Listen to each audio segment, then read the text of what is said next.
In a surprising turn of events, two of Kenya's most prominent Gen Z activists, who recently gained attention for leading anti-government protests against President William Ruto, are now publicly clashing.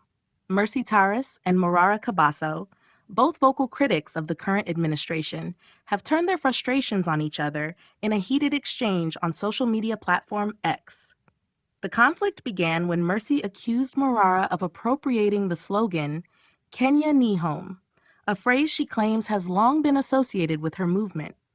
In response, Mercy took to X to clarify the origins of the slogan and the principles behind her initiative.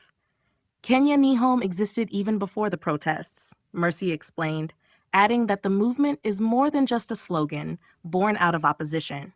The parent company owns two subsidiary companies for agriculture and entertainment. It has partners and owns property for agriculture. If you think it is a product of protests, you're so wrong. The exchange quickly escalated as Mercy accused Morara of ignoring agreements they had made and attempting to ride the coattails of her movement for personal gain. "We might be fighting the same enemy, but our reasons differ," she said, suggesting that some individuals within the movement were seeking political power rather than genuine reform. She went on to express concern that the movement was being hijacked for political purposes.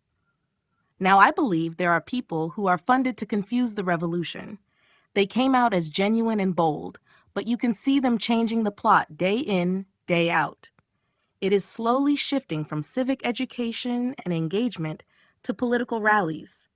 This is what we call taking advantage of the movement."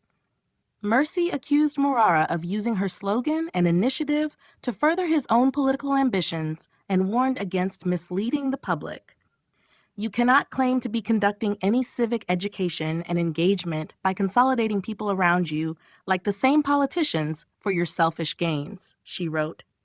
She also revealed that she had consistently turned down meetings organized by Morara through intermediaries, stressing that her vision for the movement was about active citizenship, not political campaigns.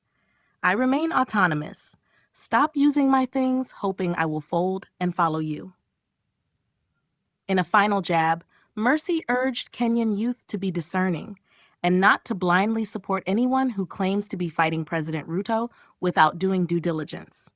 "Just because you're fighting Ruto and someone comes and says, 'I'm also fighting Ruto,' you pick the bait without doing your due diligence," she warned.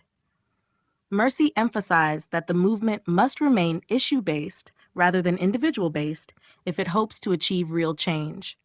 "Our problems are bigger than your selfish solutions," she concluded, advising young Kenyans to stay focused on the broader goals of reform and not be swayed by individuals seeking personal or political gain. The public feud between the two activists has sparked conversation online, with many wondering how this internal rift could impact the movement's future. While both remain dedicated to challenging the government, their differing approaches and visions for the movement are now clear for all to see.